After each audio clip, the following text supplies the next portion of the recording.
Today we discuss about property of quadrilateral. The word is first quadrilateral, QUADRILATERL,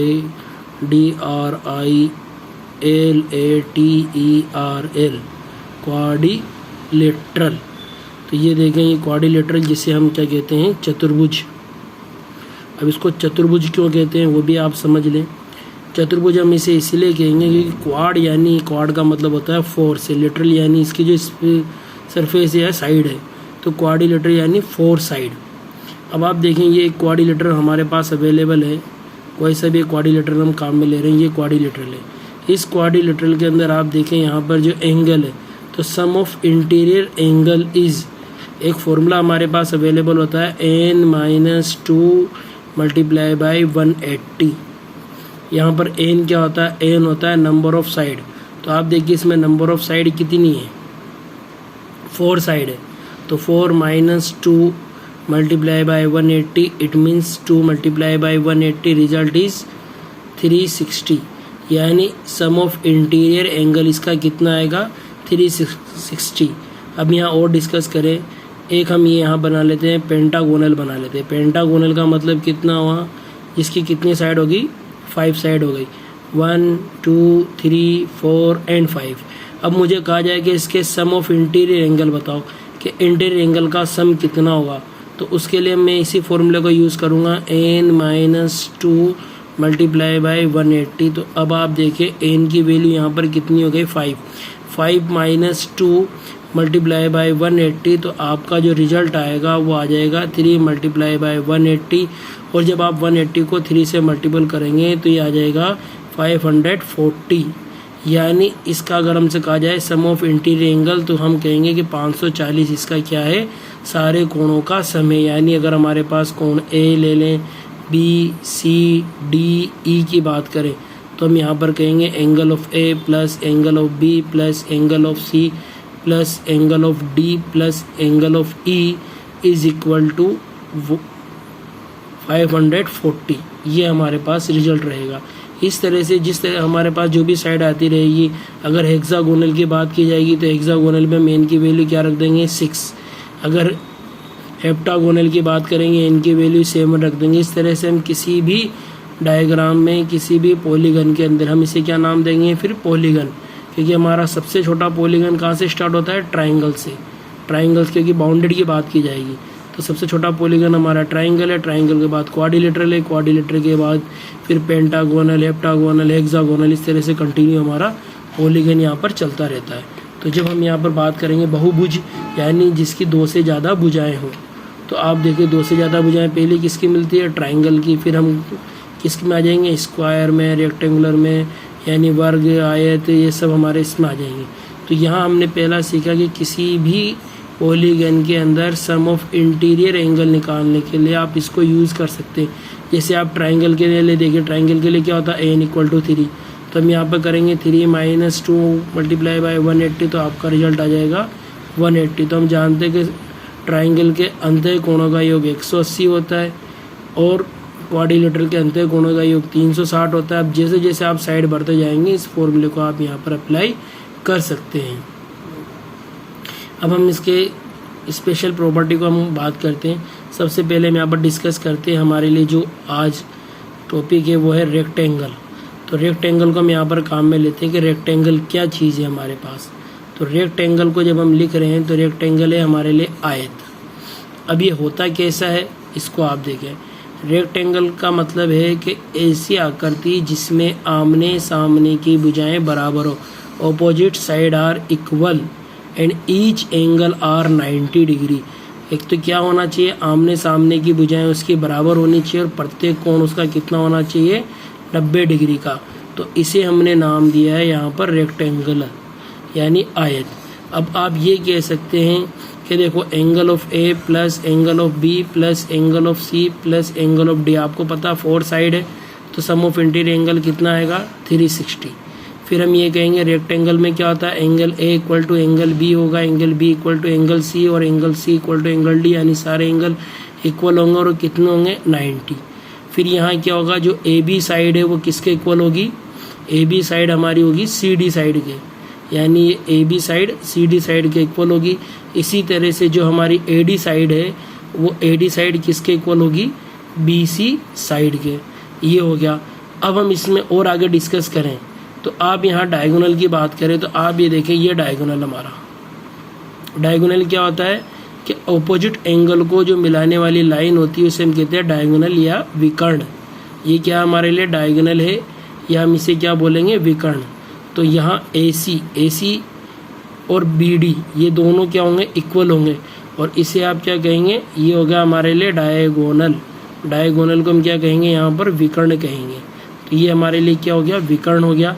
और आप ये देखें जो इसका इंटरसेक्ट पॉइंट है ये इंटरसेक्ट पॉइंट ओ है।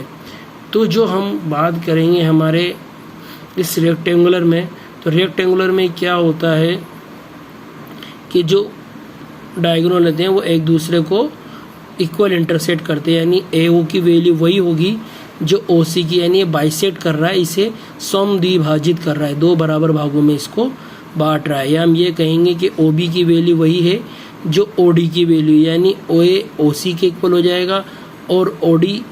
अब हम ये जानते हैं कि ये जब ये ए सी बराबर बी डी है, जब ये दोनों भुजा बराबर है तो इनका आधा आधा भाग भी बराबर होगा, यानी इनके हम ये कह सकते हैं कि ए ओ बराबर ओ सी बराबर ओ बी बराबर ओ डी। तो आप देखिए आपने आयत में क्या सीखा। आयत के लिए आपने सीखा सबसे पहले कि आयत में क्या होता है कि चार भुजा होती है, चारों भुजा में आमने सामने की जो भुजाएं होती है वो आपस में बराबर होती है, प्रत्येक कोण 90 डिग्री का होता है, इनके विकर्ण एक दूसरे के बराबर होते हैं, एक दूसरे को समद्विभाजित करते हैं, यानी ए ओ बराबर ओ सी हो जाएगा और डी ओ बराबर ओ बी हो जाएगा। तो ये हमारी किसकी प्रॉपर्टी आ गई, रेक्टेंगुलर की प्रॉपर्टी आ गई। अब अगर हम इसमें कुछ और बात करें, पैरामीटर क्या होता है, तो अगर हम इसकी बात करें यहाँ पर एरिया की हम बात करें तो जो रेक्टेंगुलर का एरिया होगा, तो यहाँ देखें मैं इसको स्क्रीन पर ले लेता हूँ। एरिया ऑफ जब हम बात करेंगे किसकी, रेक्टेंगल की, तो ये रेक्टेंगल एरिया ऑफ रेक्टेंगल हमारे लिए क्या होगा, वो होगा L into B. L for length है, बी फॉर हमारे लिए विड्थ यानी लंबाई और चौड़ाई है। तो ये तो इसका एरिया होगा। लेकिन अगर जब यहाँ वर्ड बात की जाए पेरीमीटर में क्या होगा, जब हम पैरामीटर को यूज़ करेंगे तो पैरामीटर हमारे लिए क्या होगा, 2 टाइम लंबाई प्लस चौड़ाई, 2 टाइम लंबाई प्लस चौड़ाई। यानी पैरामीटर होता क्या है कि अगर मैं यहाँ से यहाँ चला, फिर मैं यहाँ गया, फिर वापस इधर चला और फिर डी से वापस ए की तरफ चला, यानी A to B, B to C, C to D, D to A चलने पर जो मैंने डिस्टेंस कवर की है, यानी ये दूरियां कवर की, ये दूरी मेरे लिए कहलाएगी पैरामीटर।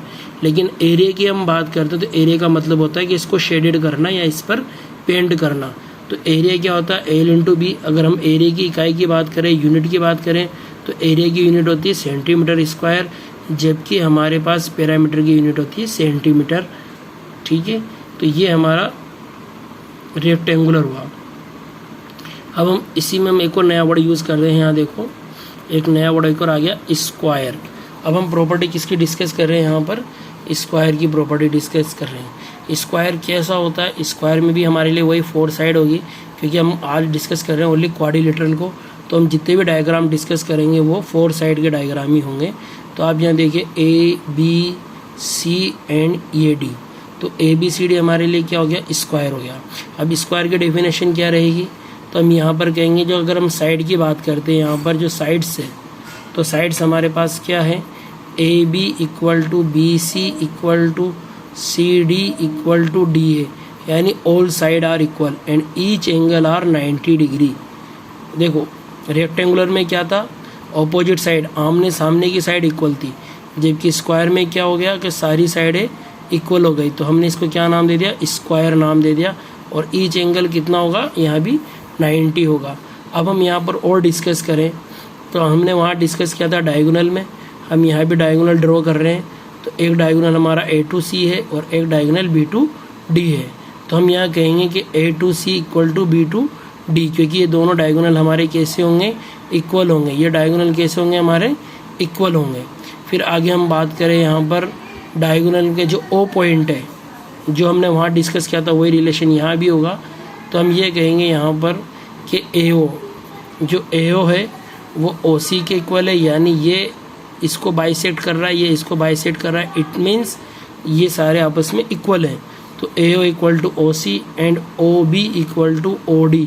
ये काम कहाँ हो रहा है, ये हमने रेक्टेंगुलर में भी डिस्कस किया और स्क्वायर के अंदर भी डिस्कस किया। तो स्क्वायर और रेक्टेंगुलर दोनों में ये प्रॉपर्टी हमारी यहाँ पर डिस्कस हो रही है। और हम आगे बात करें यहाँ पर, तो जब हम एरिया की बात करेंगे तो एरिया जब आप देखें, एरिया में आप क्या यूज़ करते हैं, L इंटू बी, लेकिन यहाँ पर क्या होता है, ऑल साइड आर इक्वल, तो हम इसको भी क्या लिख ले, L इंटू एल यानी L स्क्वायर। इट मीन्स ये क्या है, एरिया ऑफ स्क्वायर है। और अगर हम यहाँ बात करें पैरामीटर की, तो पैरामीटर में आपने रीड किया था कि पैरामीटर में आपने क्या पढ़ा था, पैरामीटर के आपने पढ़ा था 2 multiply by L plus B. लेकिन अब आप यहाँ पर देखें कि L और B तो सेम है, तो ये क्या हो जाएगा, 2 time L plus L again 2 multiply by 2L। It means ये कितना हो जाएगा, 4L। यानी आप यहाँ ये देख लें कि अगर पैरामीटर ऑफ स्क्वायर की बात करेंगे तो साइड को 4 से मल्टीपल कर देंगे, और square of area of square की बात करेंगे तो हम क्या करेंगे, यहाँ पर स्क्वायर कर देंगे। तो रेक्टेंगुलर और पैरामीटर मतलब रेक्टेंगुलर और स्क्वायर में अगर हम डिस्कस करें तो हमने क्या डिस्कस किया कि रेक्टेंगुलर के अंदर आपने यहाँ पर देखा कि opposite side are equal, first property, all angle are 90 degree. फिर आपने यहाँ पर देखा है कि ये डायगोनल और ये डायगोनल आपस में इक्वल होंगे और एक दूसरे को बाइसेक्ट करेंगे। सेम आपने यहाँ देखा, लेकिन यहाँ एक चेंजेस आपको मिला कि ऑल साइड आर इक्वल, जबकि यहाँ पर अपोजिट साइड आर इक्वल थी। तो ये हमारा कौन सा डायग्राम हो गया, स्क्वायर हमारे लिए कंप्लीट हो गया। अब हम इसको और आगे डिस्कस करेंगे। स्क्वायर के बाद एक और हम यहाँ पर ले रहे हैं पैरेललोग्राम।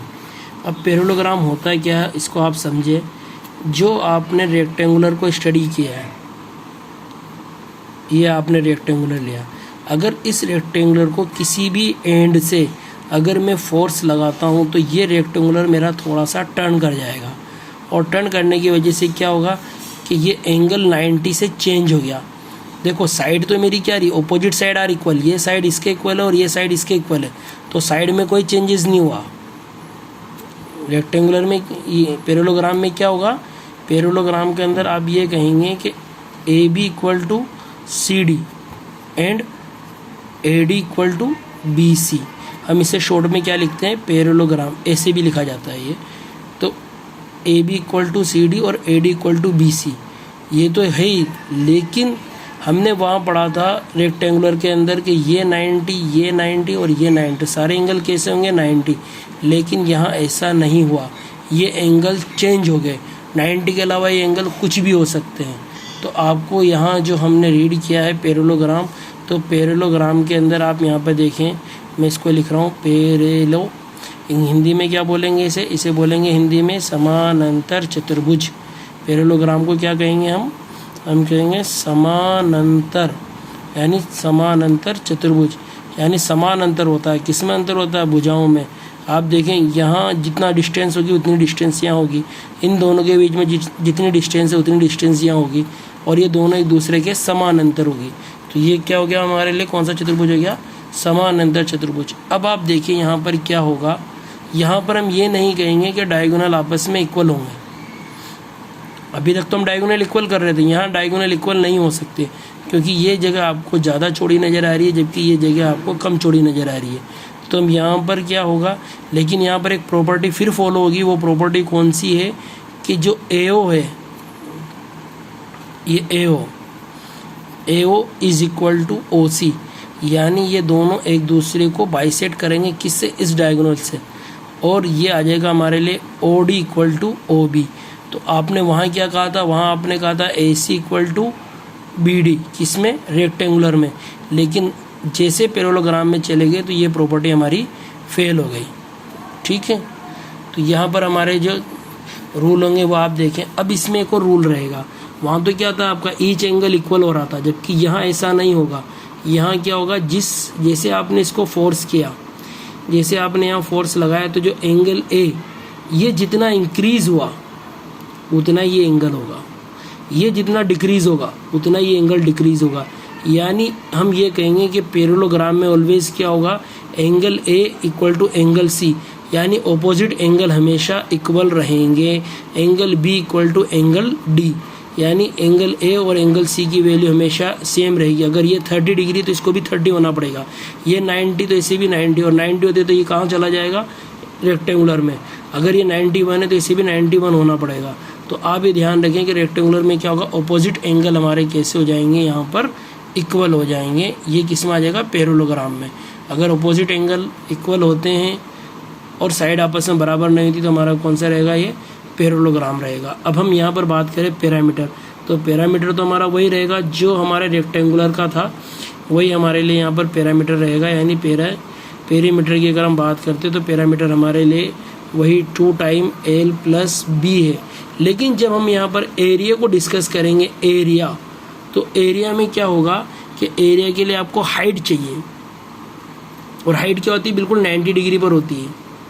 हम किसी भी हाइट को बिल्कुल 90 डिग्री पे कंसिडर करते हैं, यानी जो हमारे लिए वो होगा फॉर्मूला, वो L इंटू H होगा।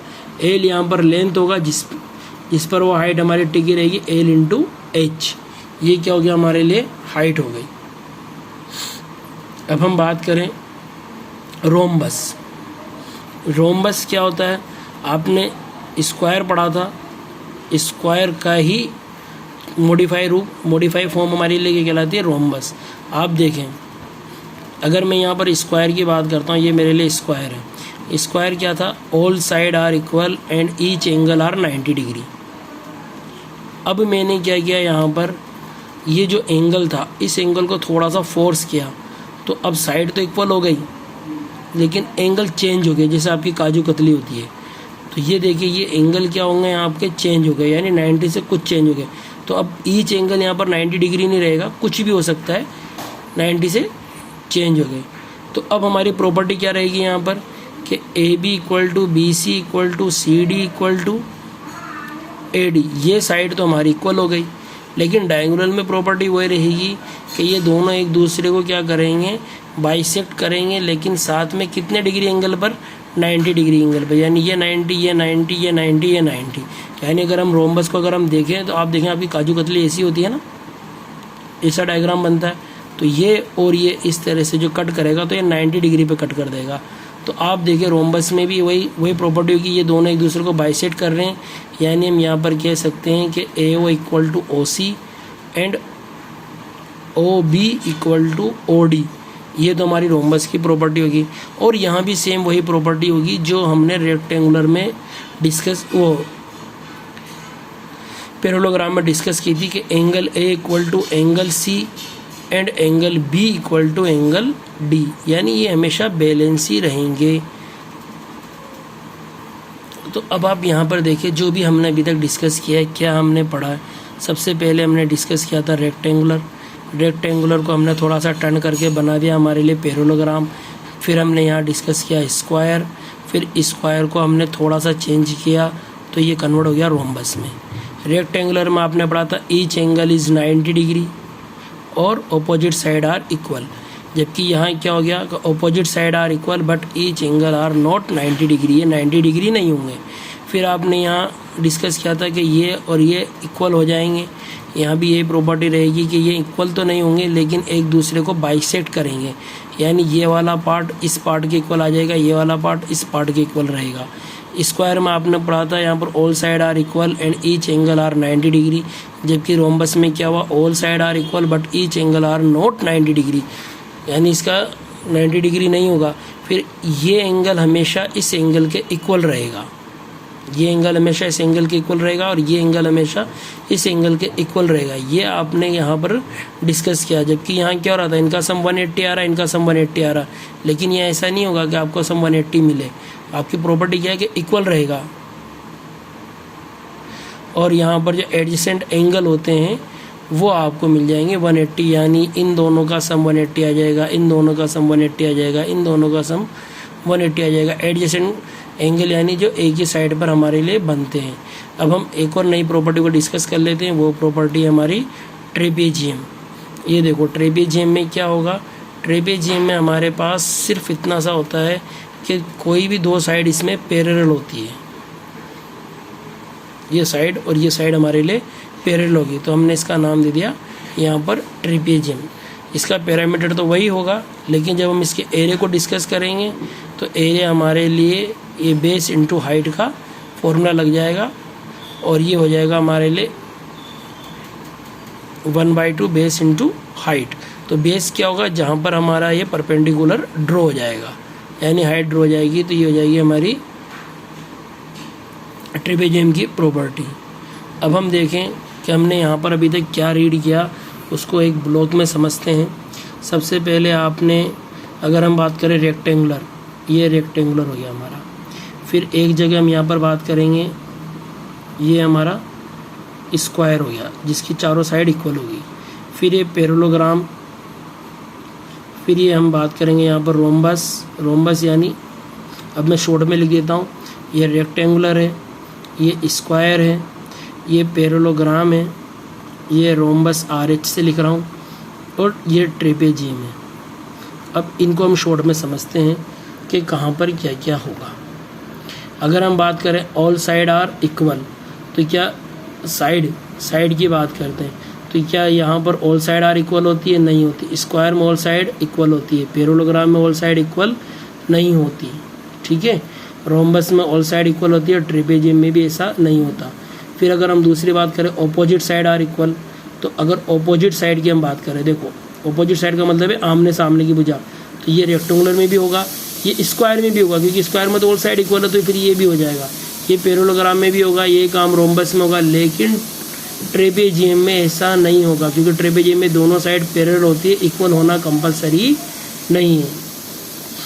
अब हम बात करें opposite side are parallel, opposite side यानी आमने सामने की भुजाएं समानांतर हो, तो ये इसके समानांतर है यस, ये इसके समानांतर यानी यस, ये भी यस, और ये भी यस, और ये भी यस, तो ये किसका हो गया? समानांतर का। फिर हम बात करें ऑल एंगल आर इक्वल, तो एंगल इक्वल है, यहाँ पर हम टॉपिक डाल लेते हैं एंगल की बात, तो एंगल, तो यहाँ पर एंगल इक्वल होंगे, square all angle are equal यहाँ भी होंगे, लेकिन जैसे पैरेललोग्राम चला गया और एंगल इक्वल नहीं होंगे। रोम्बस में भी सेम यही प्रॉपर्टी होगी। और जब हम बात करेंगे ट्रेपेजियम में, तो ट्रेपेजियम में भी यही होगा कि ऑल एंगल इक्वल नहीं हो सकते, वरना वो फिर चेंज हो जाएगा डायग्राम। अब हम बात करें opposite angle are equal, opposite angle का मतलब क्या होता है? ऑपोजिट एंगल का मतलब होता है ये एंगल और ये एंगल। तो अगर हम ऑपोजिट की बात करें यहाँ पर ऑपोजिट एंगल, तो ऑपोजिट एंगल को मैंने इससे रिप्रेजेंट किया। तो अगर हम ऑपोजिट एंगल बात करें, तो हमारे पास जो रेक्टेंगुलर है इसमें ऑपोजिट एंगल इक्वल होते हैं, क्योंकि 90 डिग्री होता है, यहाँ भी ऑपोजिट एंगल इक्वल होंगे। अब ये आ गया हमारा पैरेललोग्राम, पैरेललोग्राम में ऑपोजिट एंगल इक्वल होंगे, लेकिन 90 की बाउंडेशन नहीं रही। फिर हम यहाँ पर बात करें रोम्बस, इसमें भी ऑपोजिट एंगल इक्वल होंगे, लेकिन ये काम हमारे ट्रेपेजियम में नहीं होगा। अब हम बात करें sum of two adjacent side, adjacent side क्या होता है?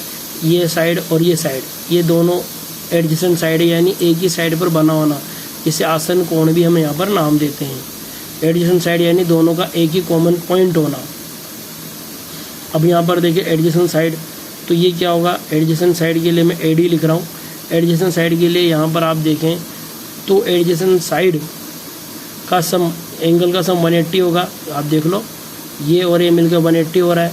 इसी तरह से यहाँ भी 180 होगा, यहाँ भी आपको सम 180 मिलेगा, क्योंकि आपने 90 को तो ही प्रेशराइज करके इसको चेंज किया था।